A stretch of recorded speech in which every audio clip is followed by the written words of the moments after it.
Hey everyone, it's Yusuf and Rusty for Dad's Free Time Game Reviews, where I review the games that I play when no one needs me. This week's game is Tenchu 3. Now, Tenchu 3 can also be called Tenchu Wrath of Heaven from PS2 or Tenchu Return from Darkness from the Xbox. I accidentally bought both of them because they had different title names. I thought they were different games, but they ended up being the same game. The Xbox One is a little bit more polished though. Now the story in Tenchu 3 is a pretty regular one. It's the third Tenchu, so it's basically ninja stuff. Rikimaru and Ayame work for Lord Goda. Lord Goda sends them out on missions for about half of the game. They assassinate this guy, they kill this person, they bring back this thing. Then later on you're introduced to a sorcerer named Tenrai. Tenrai wants the 3 jewels of power, heaven, earth, and virtue.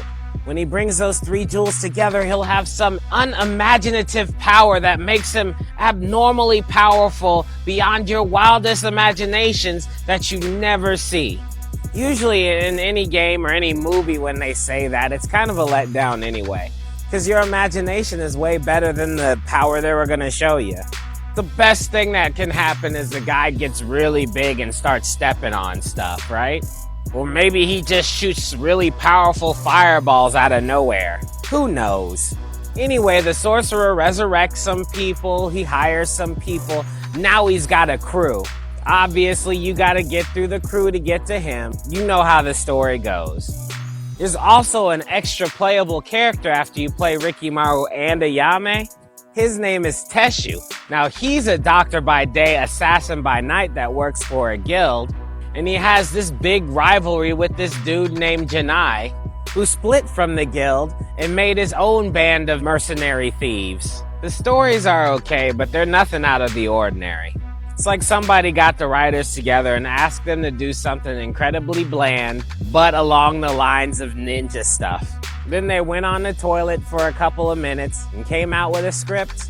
Now, the problem that I actually had with the story is that they're not all cohesive stories. I mean, Rikimaru's story is different from Ayame's story, which is different from Teshu's story.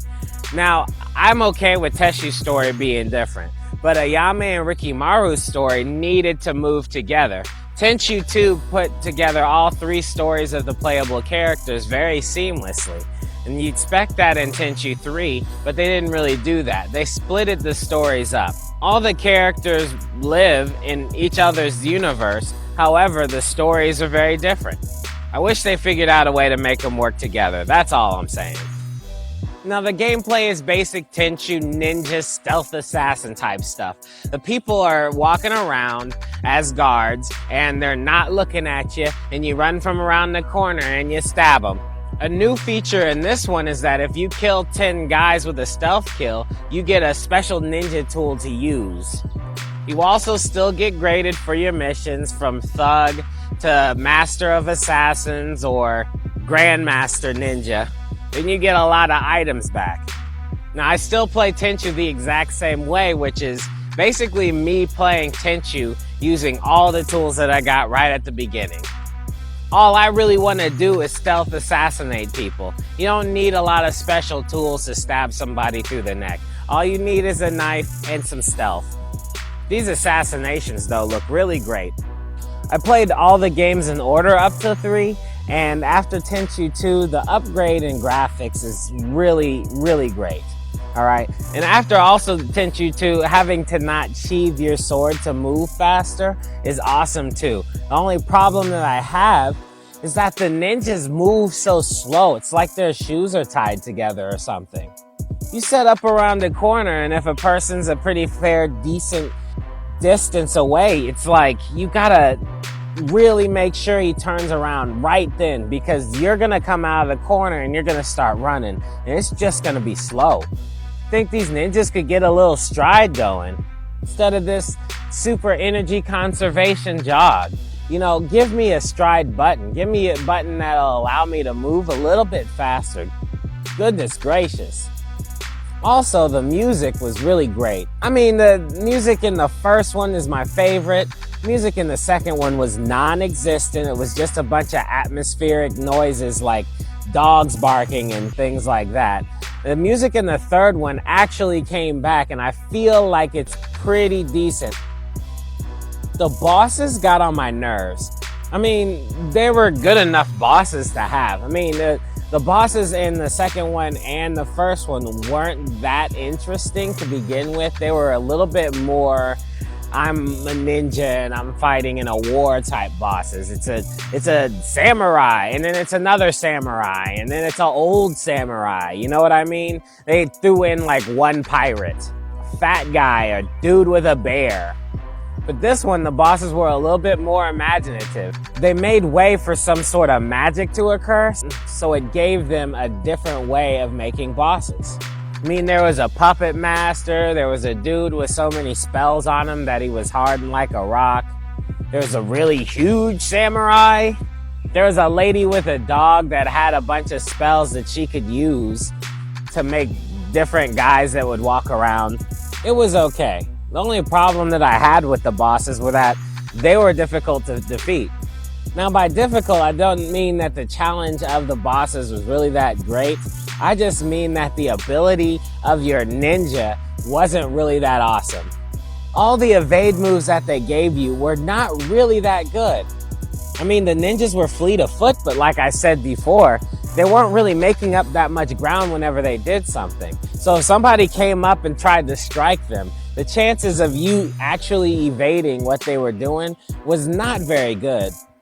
Then on top of that, there were no checkpoints throughout the entire stage. So if you died, then you would go all the way back to the beginning, no excuses.